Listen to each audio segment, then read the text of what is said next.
जय माता दी। अल्टीमेट ज्ञान आपका हार्दिक स्वागत करता है। दोस्तों, हम अपने जीवन भर अपनी समस्याओं से जूझते रहते हैं, परंतु हमें ठीक रास्ते मिल नहीं पाते।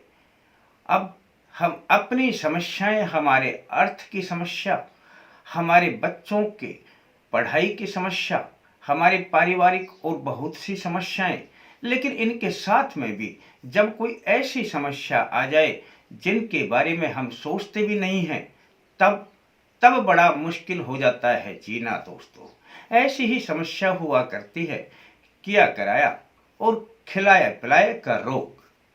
और यह सर्वविदित है कि खाने पीने से जो चीजें होती हैं वो हमारे ऊपर पूरा प्रभाव डालती हैं।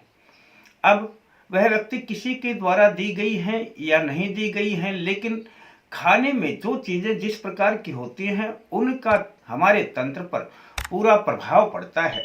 यदि कोई दूषित भोजन है या किसी प्रकार का भी ऐसा जिसमें बैक्टीरिया ऐसे पाए जाते हैं जिनको विषैले जीवाणु कहते हैं, अब उन विषैले जीवाणु से भी हमारे तंत्र खराब होने लगते हैं। लेकिन ऐसा तो जो होता है उनका समाधान हो जाया करता है। हमारा शरीर में रोग प्रतिरोधक क्षमता हुआ करती हैं जो उन्हें ठीक करने की क्षमता रखती हैं, और इसके साथ ही यदि ना भी हों तो डॉक्टर वैद्य इनको ठीक करने की क्षमता रखते हैं। परंतु यदि किसी को भी कोई खिलाया पिलाया गया हो किसी भी ऐसी तांत्रिक विधि से जिनको पहले उन तंत्र से प्रयोगात्मक तरीके से उनको विषैला बना दिया गया है, अब उसके खान पान से हमारा तंत्र ऐसा होने लग जाता है जो डॉक्टर भी ठीक नहीं कर पाते। और आप एक डॉक्टर से दूसरे डॉक्टर, दूसरे से तीसरे के पास, लेकिन अंत में डॉक्टर यही कहेंगे कि हमारे जो हम इनकी देख रेख कर रहे हैं पर बीमारी समझ में ही नहीं आ रही है, और बीमारी हमारी किसी भी लैब में इसकी आ ही नहीं रही। हमारी मशीन ने हमने चेक किया, कुछ दिखाई ही नहीं देता है। बड़ी समस्या फिर हो जाया करती है, आप भी नहीं समझ पाते हो। ऐसे ही किया कराया है, ऐसे ही खिलाया पिलाया है। किए कराए का भी प्रयोग वह जो आपके शरीर पर प्रभाव डालता है, और खिलाए पिलाए का प्रयोग यह भी आपके शरीर पर प्रभाव डालता है। इन दोनों में से किसी भी प्रकार की यदि क्रिया आपके ऊपर कर दी जाती है, दोस्तों, जीवन में हर प्रकार के लोग रहते हैं।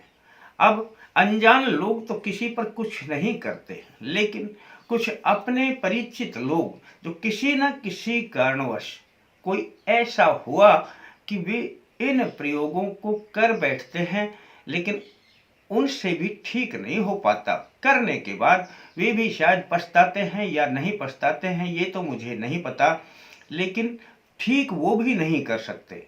तो मैं ठीक करने का आज आपको बड़ा ही सटीक साधारण उपाय बताऊंगा दोस्तों।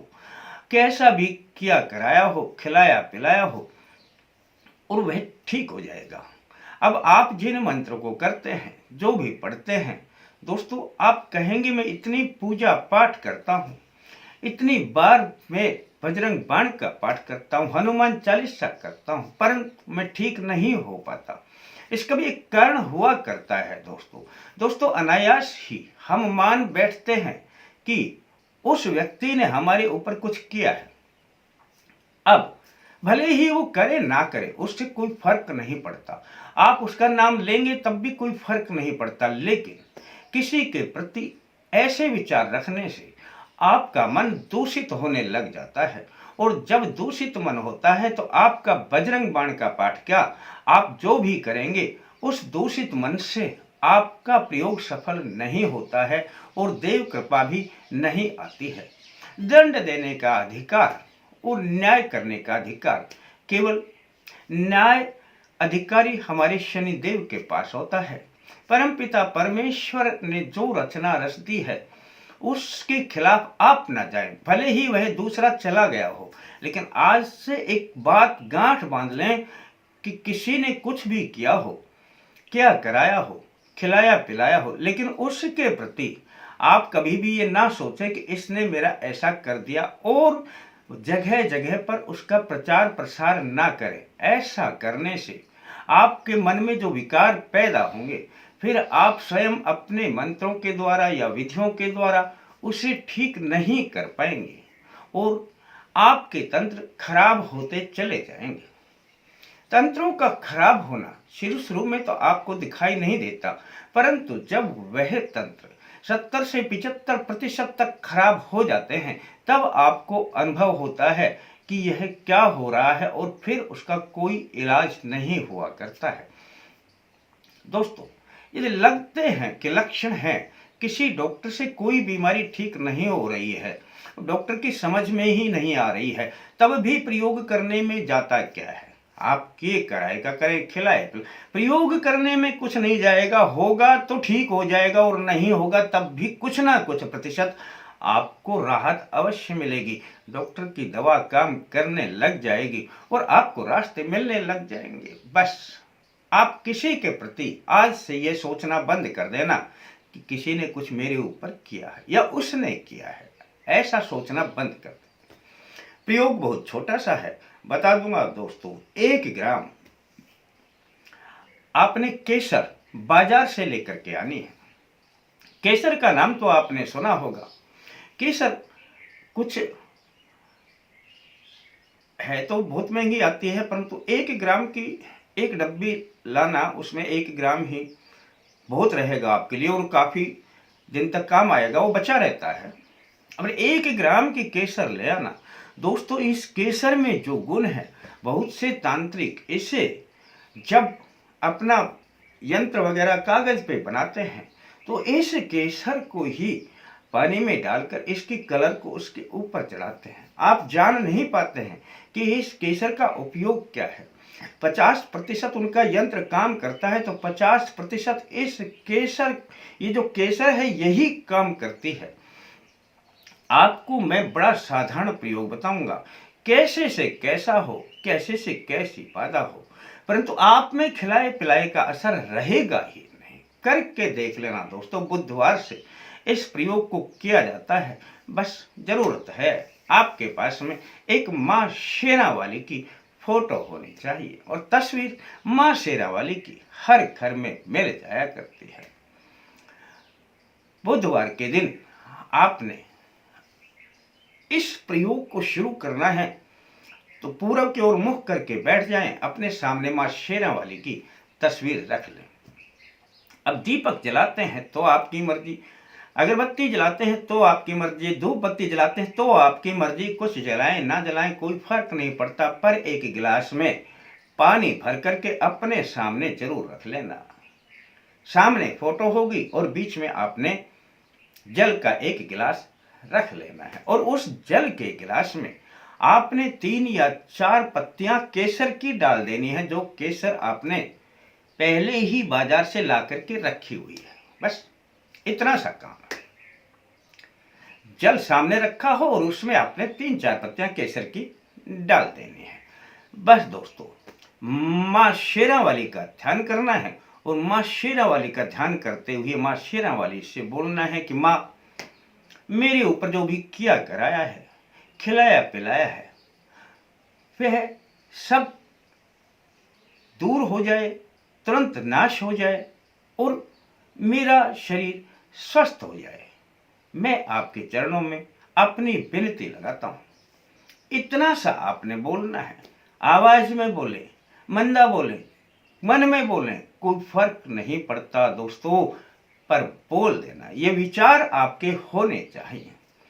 इतना बोलने के बाद दोस्तों, आपने गिलास को हाथ में उठा लेना है। सामने जो गिलास है उसको हाथ में उठा लेना है और आपने इस मंत्र को पढ़ना है। ओम खड्गधारिणी शत्रु विनाशिनी देवी त्वं दुर्गेश्वरी, सकल बाधा हरो देवी नारायणी नमोस्तुते। यह मंत्र बोल करके और उस गिलास में फूंक लगा देती हैं। बस कितना साधारण प्रयोग है। इसी प्रकार आपने 11 मंत्र बोलने हैं और 11 बार फूंक लगानी है। बड़ा आसान प्रयोग बता रहा हूं दोस्तों। 11 मंत्र बोलने हैं तो हर मंत्र के बाद आपने फूंक लगानी है। और जब यह फूंक लगा करके और आपके 11 मंत्र पूरे हो जाएं, गिलास को अपनी मूर्ति के सामने ही रखे रहने देना दोस्तों। 5 मिनट के बाद इसे पी लेना। अच्छी प्रकार से केसर को खोल लेना, पानी में घुल जाएगी और इस जल को पी लेना दोस्तों। एक दिन का प्रयोग 5 मिनट भी नहीं लगते। किस समय करें आप, कोई भी अपना एक समय बना लें, कोई फर्क नहीं पड़ता है। बुधवार, बृहस्पतिवार, शुक्रवार, शनिवार, इतवार, सोमवार, मंगलवार, फिर बुधवार, 8 दिन आपने इस प्रयोग को ऐसे ही करना है। और अगर कर लिया दोस्तों तो जड़ से खिलाया पिलाया खत्म हो जाएगा।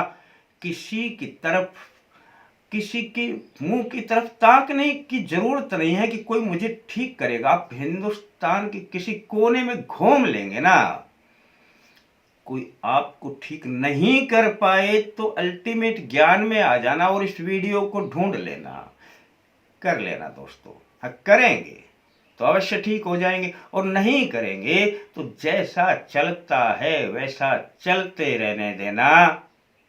अच्छा लगता है तो अपने दोस्तों को बता देना। आपके लिए सिर्फ इतना ही दोस्तों। अपने लाइक का ध्यान रखें। शेष फिर मिलते हैं दोस्तों नए अंक के साथ। तब तक के लिए जय माता दी।